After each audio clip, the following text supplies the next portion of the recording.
Numerical arithmetic progression that is AP बहुत अच्छे तरीके से बेसिक के साथ कंप्लीट करा था भाई, कुछ क्वेश्चंस के साथ।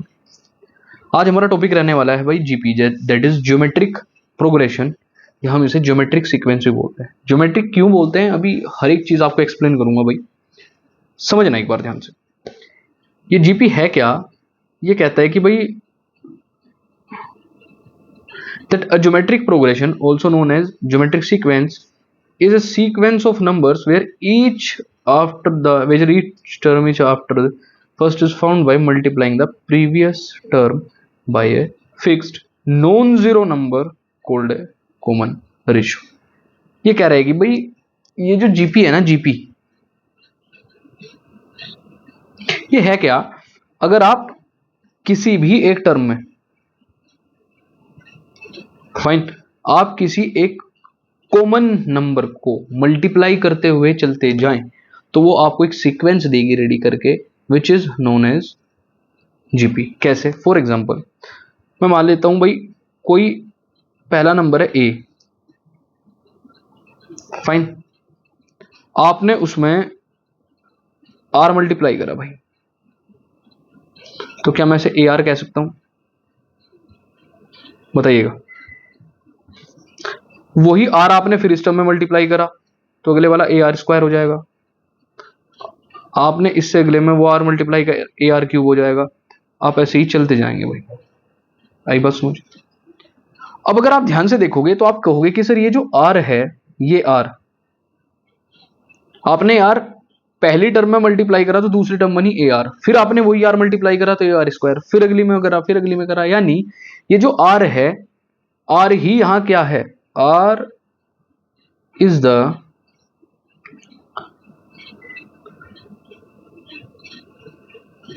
फिक्स्ड नंबर, फिक्स्ड पूरा ही लिख देता हूं भाई, fixed non zero number known as common ratio. यही वो आर क्या है? कॉमन रेशो है। जैसे मैं आपको एक एग्जांपल देता हूं भाई, आपके पास दो है भाई, पहले टर्म आप दो दो की मल्टीप्लाई करते जा रहे हो, तो आपने कहा सर अगले में दो की करूंगा तो 4 हो जाएगा, फिर 8 हो जाएगा, फिर 16 हो जाएगा, फिर 32 हो जाएगा, और आप ऐसे ही करते हुए दो की मल्टीप्लाई करते चले गए। तो यहां आर क्या है? 2 है भाई। कॉमन रेशो क्या है? 2 है। तो आपसे अगर कोई पूछे क्या क्या टर्म से मिलकर बनता है, तो आप कहेंगे GP mainly constitute of first term and common ratio. GP जो है फर्स्ट टर्म और कॉमन रेशो से मिलकर बनती है भाई। दो ही चीजें इसके अंदर होती हैं। तो आप कहेंगे सर जैसे आपने एपी में हमें एक चीज बताई थी, तो यहां भी वो इसका कुछ फॉर्मूला होता होगा, तो यहां से आप डायरेक्टली कहेंगे सर जो आर होता है ना, आर, आर कैसे आता है? आप कहेंगे सर आप ए एन को अगर उससे पिछली टर्म से an-1 से डिवाइड कर दोगे तो आपके पास आर आ जाएगा। तो ये भी बात आप कह सकते हैं कि किसी भी सीक्वेंस को मैं जीपी जब कहूंगा जब उनकी अगली से पिछली टर्म को डिवाइड करने पर एक फिक्स नॉन जीरो नंबर आए। कह सकता हूं भाई, चलेगा। इसकी nth टर्म कैसे निकलती है भाई? तो पहला है इसमें nth टर्म ऑफ जीपी क्या होगी? nth टर्म जीपी की होती है, इसे tn से करते हैं भाई, that is term number tn, और ये होती है ए आर की पावर n-1, ए आर की पावर n-1। अब आपको पता है ए क्या है? फर्स्ट टर्म, और आर क्या है? Common ratio. ठीक है भाई, ए क्या है? फर्स्ट टर्म है। आर क्या है? कॉमन रेशो है। कोई समस्या भाई यहां तक? ऐसे ही यहां सम भी होता है भाई। अब सम होगा तो यहां भी दो टाइप की टर्म्स होती हैं भाई। अगर एपी भी फाइनाइट इनफाइनाइट हो सकती है तो यहां आप कहेंगे sir second GP is of two types. GP जो है दो टाइप्स की होती हैं भाई। क्या क्या है उनका टाइप? तो भाई इसमें पहले ही टाइप क्या होगा? आप फिर से कहेंगे सर पहला है मेरा फाइनाइट जीपी। मेरा पहला टाइप क्या है? फाइनाइट जीपी है। तो फाइनाइट ज्योमेट्रिक सीरीज कैसी होती है भाई? जिसमें क्या होता है? Which have fix number of terms, fix या फिर फाइनाइट टर्म्स, जिसके पास फिक्स या फाइनाइट टर्म्स होगी। अब ये जो फाइनाइट जीपी होती है ना भाई, इसका सम निकालना आसान होता है। तो सम क्या होगा इसका? आप कहेंगे सर इसका सम होगा A into one minus R की power N upon one minus R. But एक चीज ध्यान रखना, ये फॉर्मूला तब लगेगा वेयर आर जो होगा वो लेस देन वन होगा। आर मेरा क्या होगा उस टाइम पर? Less than one. और अगर ग्रेटर देन वन है तो आप कह दोगे सर ए इंटू आर की power N minus one upon R minus one, जहां आर ग्रेटर देन वन होगा, जहां आपका आर ग्रेटर देन वन कहलाएगा भाई। फाइन। उसके बाद तीसरी चीज आती है भाई, मतलब इसी में दूसरी आती है आपकी इनफाइनाइट, यानी जिसमें इनफाइनाइट नंबर ऑफ टर्म्स है। हैविंग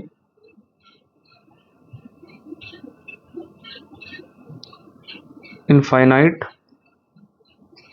नंबर ऑफ टर्म्स, यानी कुछ भी फाइनाइट नहीं है, हमें नहीं पता कितना होगा। उस टाइम पर आपका जो सम होगा उस सीरीज का, आप डायरेक्टली बता सकते हैं ए अपॉन वन माइनस आर से, a upon one minus are से। जिन्हें ये चीजें याद रहेंगी भाई, वो जीपी को बड़े आराम से कर जाएगा। यानी आपने जीपी में क्या क्या पढ़ा? आप कहेंगे सर हमने सबसे पहले पढ़ा कि जीपी है क्या, जीपी कैसे बनती है, ये जीपी की क्या है? General term. इसे ही आप कह सकते हैं जनरल टर्म ऑफ जीपी। ये है जनरल, जनरल टर्म भी मत कहो भाई, इसे जनरल फॉर्म कहो, जनरल फॉर्म ऑफ जीपी। बात समझ में है भाई? ये है हमारी general form of GP. Next, अब दो टॉपिक और रहते हैं भाई, इन्हें आप ध्यान से समझना। ज्योमेट्रिक मीन और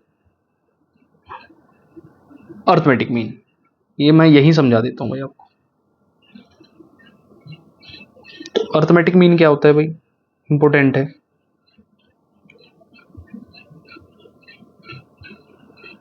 अर्थमेटिक मीन का मतलब आपका होता है, फॉर एग्जाम्पल आपके पास दो टर्म्स हैं, एक्स है और वाई है किसी एपी के अंदर। तो इन दोनों का ज्योमेट्रिक मीन क्या होगा?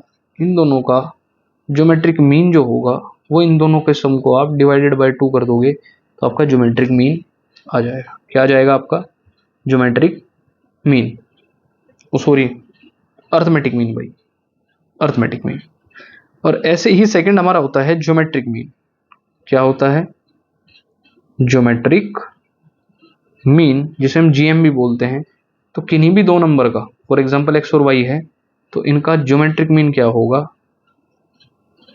आप कहेंगे सर इनका ज्योमेट्रिक मीन होगा अंडर रूट में एक्स वाई, अंडर रूट में एक्स वाई। इनका क्वेश्चन कराऊंगा आपको भी कुछ देर बाद, आपको चीजें समझ में आती चली जाएंगी बहुत आराम से। ठीक है भाई, क्वेश्चन की तरफ बढ़ते हैं। हमारा पहला क्वेश्चन है कि गुरुजी, if the first term of a GP is 20, first term कितनी है? 20, और कॉमन रेशियो है 4, तो बता दीजिए इसकी फिफ्थ टर्म क्या होगी? इसकी फिफ्थ टर्म क्या होगी? If the first term of a GP is 20 and the common difference is 4, find the fifth term. देखिएगा, आप सॉल्यूशन देखते ही सबसे पहला कार्य क्या करेंगे? आप कहेंगे सर यहाँ जीपी के अंदर ए जो है, ए दे रखा है 20, और सर आर दे रखा है 4, कॉमन रेशियो क्या दे रखा है? 4। क्या पूछा है भाई इसने आपसे? T5 पूछा है। तो आप सबसे पहले एक बात कहेंगे सर Tn जो था वो AR की पावर n माइनस वन था, तो यहाँ n क्या है? 5 है भाई, फिफ्थ टर्म पूछ रहा है ना। तो आप कहेंगे सर T5 हो जाएगा यहाँ से a इंटू यानी 20 इंटू r की पावर दैट इज 4 की पावर n-1 दैट इज 5-1।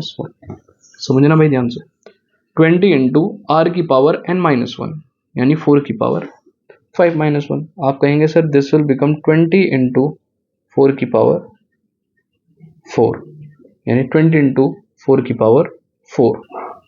तो इसका फाइनल आंसर आ जाएगा भाई 4 की पावर 4 इज 256, 256 होता है। इसका फिर से डबल कर देंगे भाई तो ये हो जाएगा 250 और 250 500, 6 और 6 12 तो 512 और एक जीरो यहाँ है, तो टर्म 5 यहाँ से आपकी कितनी आएगी 5120। आई बात समझ भाई? ये चीजें आपको ध्यान रखनी है कि डायरेक्टली आप फॉर्मूला लगाओगे कैसे। नेक्स्ट क्वेश्चन देखते हैं भाई, सुपर इजी क्वेश्चन होते हैं भाई इसके, ये चीज आप ध्यान रखना।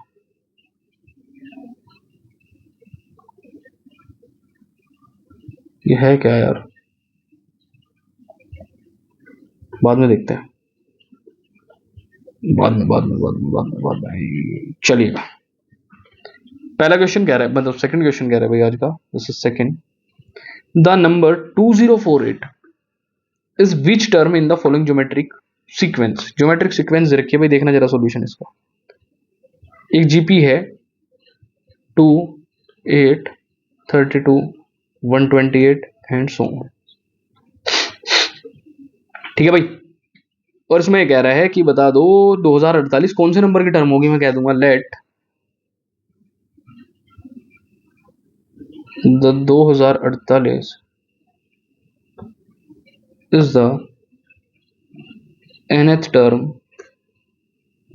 Of above GP. यानी आपको क्या क्या दे रखा है, आप कहोगे सर ए कितना है जीपी के अंदर 2, और रेशो कितना आता है भाई, अगली टर्म को पिछली से डिवाइड कर दो तो आप कहेंगे 4। यहां से टीएन कितना है, आप कहेंगे सर 2048 2048। तो टीएन का फॉर्मूला आप कहोगे सर ये तो हमने पढ़ा है ए आर की पावर n-1 इक्वल्स टू 2048। ए कितना है, आप कहेंगे सर ये 2 है। आर कितना है 4 है, इसकी पावर n-1 निकालना है, इट मींस दिस इज 2048। कह सकता हूं क्या। अब अगर आप इतनी बात कह सकते हैं तो भाई एक काम और कर लो, इससे ना मैं आपके लिए आसान कर दूं। आप मुझे एक बार कह दोगे सर आप इसे हमारे लिए आसान कर दो, देखना 4 की पावर n-1 कितना हो जाएगा, इसे 2 से डिवाइड करो 1024 1024 हो जाएगा भाई 1024।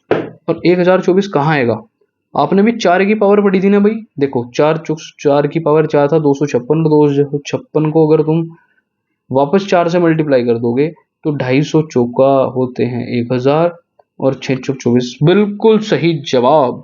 तो आप इसे ऐसे भी तो लिख सकते हैं ना सर 4 की पावर n-1 इज 4 की पावर 5। तो क्या पढ़ा था कम, अरे यहाँ आपका एक बेसिक काम आ गया भाई इसी का, क्या एक्सपोनेंट एंड पावर। आप कहेंगे sir on comparing the exponents, अगर बेस सेम है तो आप क्या करेंगे, एक्सपोनेंट्स को कंपेयर करेंगे। आप कहेंगे सर n-1 इज 5 तो n की वैल्यू आई 6, तो आप कहेंगे सिक्स्थ टर्म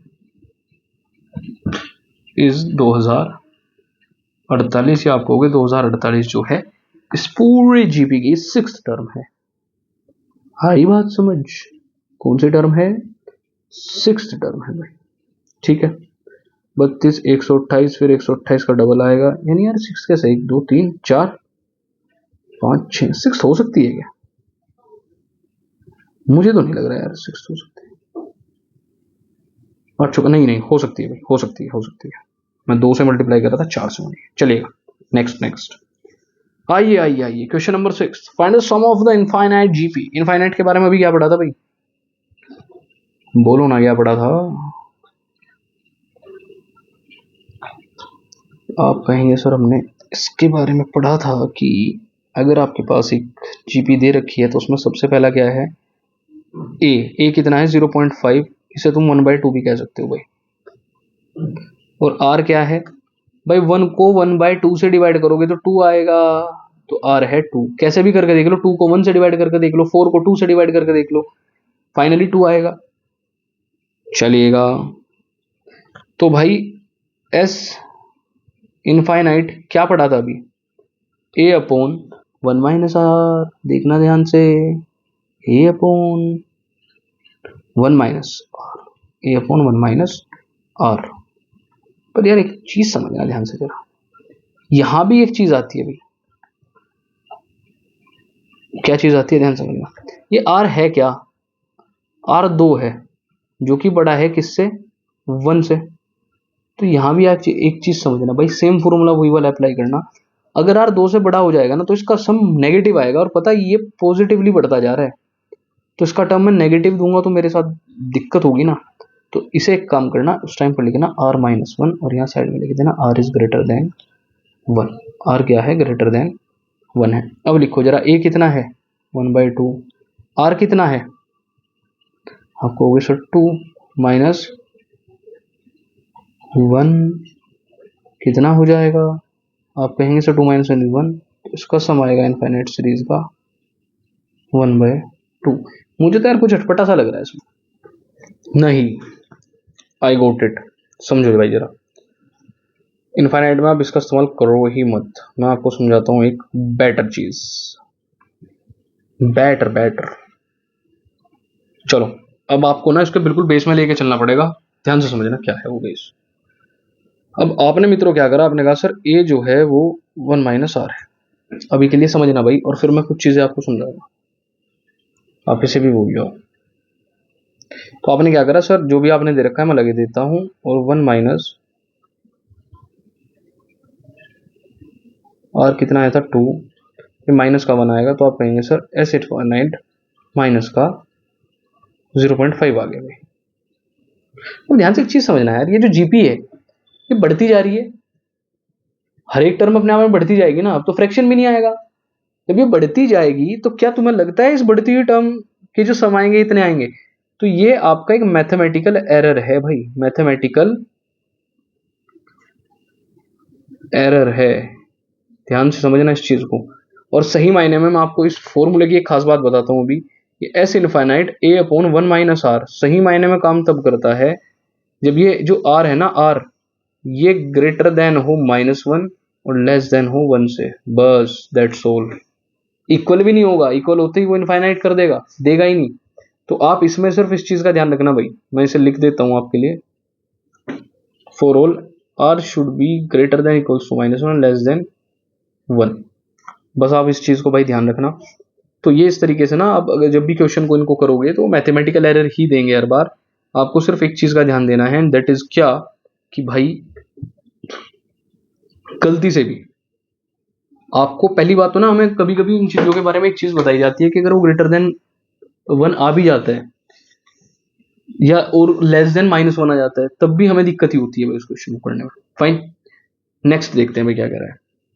कह रहा है in a GP the sixth term is 24। अब डायरेक्ट करना भाई, दिस इज T6 इज 24, ये क्या है गिवन।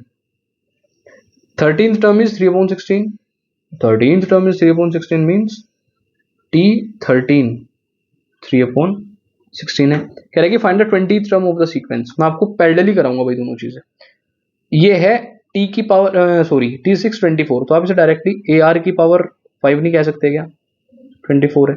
अब तो डायरेक्ट कहना सीख जाओ भाई, ए आर की पावर n-1, n कितना है 6, 6 - 1 इज 5 कह सकते हैं, कह सकते हैं। तो थोड़ा और आगे बढ़ जाओ भाई, आप कहोगे सर इसे मैं कह सकता हूं A12, सॉरी A12 नहीं, ए आर की पावर 12, दिस इज 3/16, 3/16। अब थोड़ा सा कुछ कार्य कर लेते हैं भाई, ये फर्स्ट है, ये सेकंड है, मुझे आर चाहिए कम से कम पहले तो डिवाइड कर लो, इक्वेशन फर्स्ट फ्रॉम सेकंड, तो ये हो जाएगा भाई ए आर की पावर 5 अपॉन ए आर की पावर 12 को डिवाइड करा 24 अपॉन 3/16 होगा, तो यानी 3 × 16 हो जाएगा भाई, अपॉन वाला ऊपर आ जाएगा। आपने क्या करा, ए से ए शहीद करा और आर की पावर 5 से इसकी 5 पावर उड़ा दी भाई, तो 1 अपॉन आर की पावर कितनी बची 7, और ये कितना हो जाएगा भाई 3 से 60 बार काट देते हैं भाई, 8 या 24। तो फिर एक काम कर लूँ मैं भाई, 8 को मैं कहता हूँ, देखो डायरेक्ट समझना, 8 को मैं कहूँगा 2 की पावर 3, 16 को मैं कहूँगा 2 की पावर 4, तो क्या आप डायरेक्टली ये नहीं कह सकते कि सर ये तो 1/r की पावर जो टोटल की 7 है वो 1/2 की पावर 7 है। कंपेयर करना भाई, on comparing the power same है ना भाई, बेस बेस को कंपेयर करो तो आप डायरेक्टली कहोगे सर 1/r आया 1/2, तो आर की वैल्यू कितनी आई 2, आर की वैल्यू कितनी आई 2। अगर आर की वैल्यू आपके पास 2 आई है तो उसने पूछा क्या है भाई 20 टर्म, पर पहले तो आर की वैल्यू 2 है ना। चलिए इसे हटा देता हूँ पहले तो आपके लिए, यहां से समझ लेना एक बार फिर।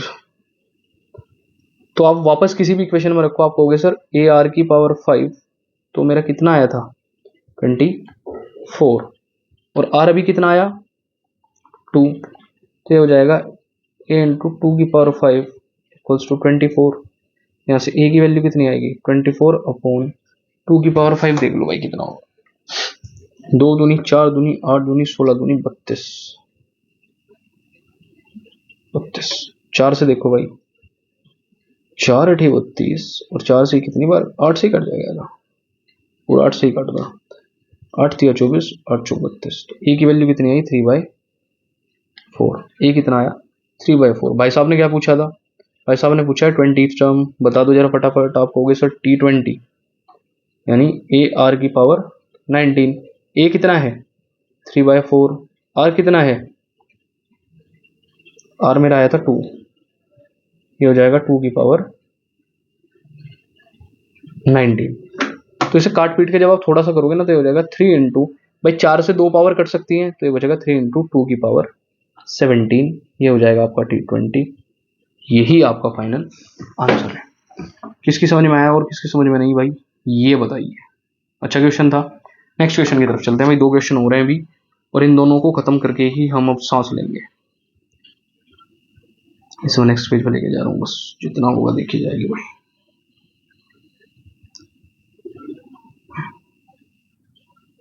चलो भाई जरा, अब कुछ देर पहले मैंने आपको एक चीज बताई थी भाई, एम एंड जीएम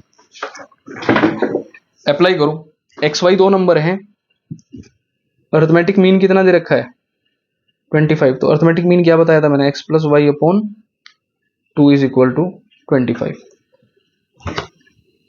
तो अरे यार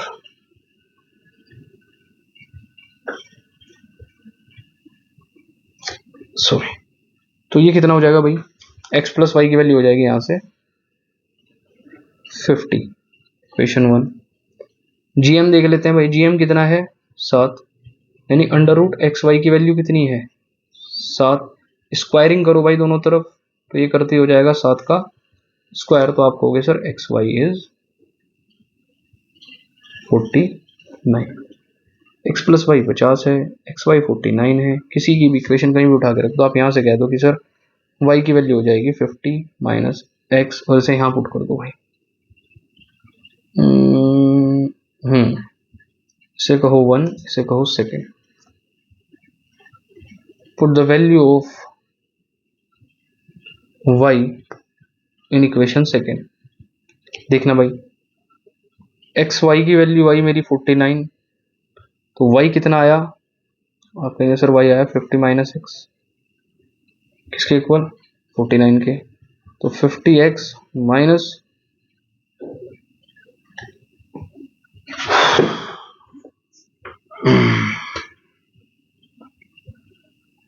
एक्स स्क्वायर इक्वल्स टू 49। इसका एक तरीका और भी बता सकता हूँ यार मैं आपको, देखो वैसे तो आप इस क्वाड्रेटिक इक्वेशन की तरह भी सोल्व कर सकते हैं, पर मैं ना आपको कुछ चीजें ऐसी बताता हूँ जो इन क्वेश्चंस को बहुत आसान करती है।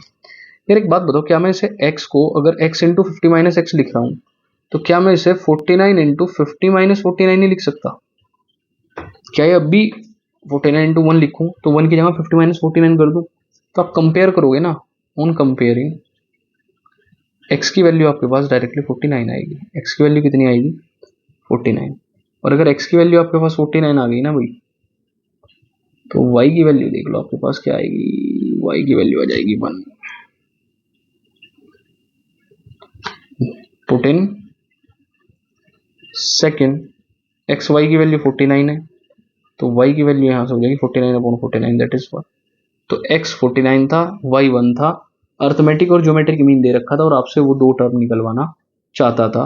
सिंपल सी स्ट्रेटेजी थी, आपने आराम से कर दी, कोई दिक्कत नहीं है। नेक्स्ट क्वेश्चन पर आते हैं। ये क्वेश्चन अच्छा है भाई, समझ लेना एक बार ध्यान से। आज का 7th क्वेश्चन है शायद। कह रहे in the 9th term of a GP is 128। T9 कह रहा है कितना है 128, and both the first term and a and the common difference are 2। A और आर दोनों ही किसके इक्वल है, 2 के। Find the number of terms in the GP. nth term दे रखी है जीपी की 128। अरे सीधी सी बात है, वो कहेगा भाई T9 नहीं है भाई, Tn है।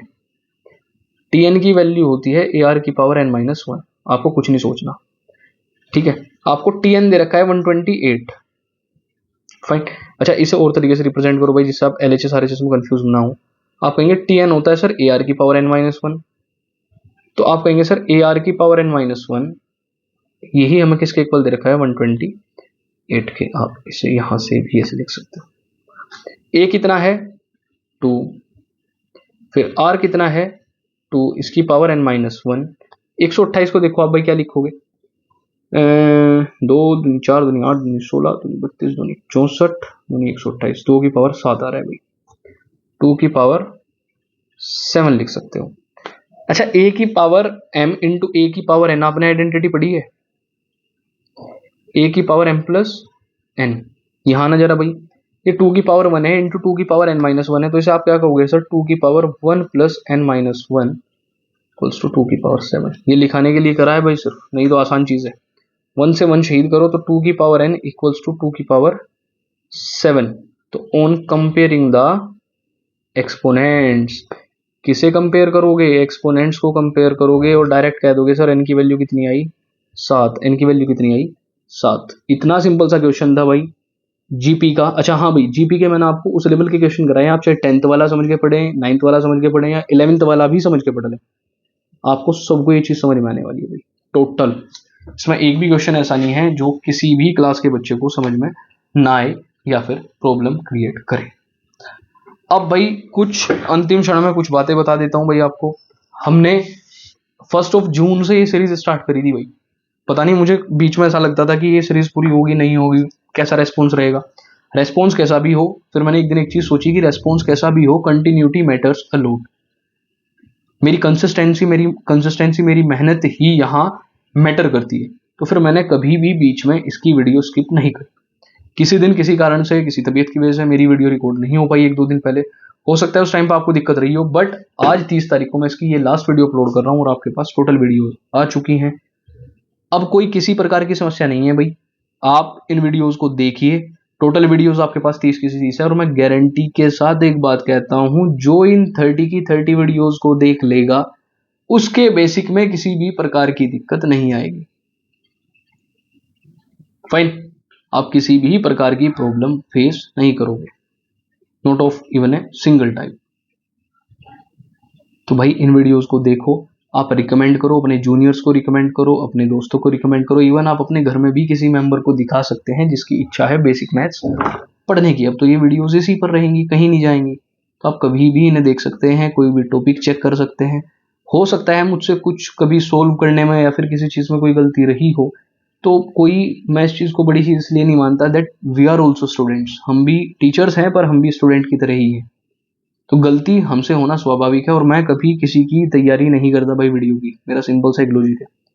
मेरी पीडीएफ रेडी है तो मैं डायरेक्टली अपना वहाँ पीडीएफ उठाऊंगा, क्वेश्चंस करने स्टार्ट। मैं कभी स्टार्टिंग में करके नहीं देखता, ना ही मेरे अंदर इस चीज़ की आदत है। मैं जब भी आर डी शर्मा अपने यहाँ कराता हूँ तो मेरी पहली स्ट्रेटेजी यही रहती है कि मैं आर डी शर्मा डायरेक्टली उठाता हूँ, क्वेश्चन लेता हूँ, कराता हूँ। नहीं होता है तो फिर से ट्राई करूंगा, अकेले में बैठ कर ट्राई करूंगा, तो वो एट लास्ट हो ही जाएगा, क्योंकि मेरी पढ़ी हुई चीजें हैं। अगर मेरी समझ में ना आए, मेरे ही काम ना आए, तो कोई फायदा नहीं है। इसीलिए मैं स्टूडेंट्स को एक चीज समझाता हूं कि जब भी कोई क्वेश्चन, जब भी कोई टॉपिक, जब भी कोई प्रॉब्लम ऐसी हो कि आपसे नहीं हो पा रही है, तो उसके लिए सबसे अच्छी चीज है आप शांति में गहरी सांस लेके चुपचाप एक कॉपी पेन लेकर बैठ जाओ और उसे तरीके से सोचो। मैं कह रहा हूं आपको उसका वो आंसर मिलेगा, उसका वो तरीका मिलेगा, आप कहोगे कि सर मैंने कभी सोचा भी नहीं था कि इस तरीके से भी इस क्वेश्चन को किया जा सकता है। तो भाई मिलते हैं अब मिलते हैं अब आपको और वीडियोस में, क्योंकि मेरी 10th की भी सीरीज चल रही है और मैं कल से आई होप कि मैं नई सीरीज स्टार्ट कर दूं 12th के लिए, जो कि डिफरेंशिएशन से स्टार्ट होगी। तो मैं डिफरेंशिएशन से भी एक सीरीज स्टार्ट कर रहा हूँ 12th के लिए। ये सीरीज आज एंड हो जाएगी। 10th की ऑलरेडी ट्रिग्नोमेट्री से चल रही है और उन दोनों के किसी अलग अलग चैप्टर से आपके क्वेश्चंस भी चल रहे हैं भाई, शॉर्ट्स में। तो समस्या की कोई बात नहीं, आप जुड़े रहिएगा इस चैनल से। मिलते हैं कभी किसी नेक्स्ट वीडियो में, तब तक के लिए थैंक यू सो मच।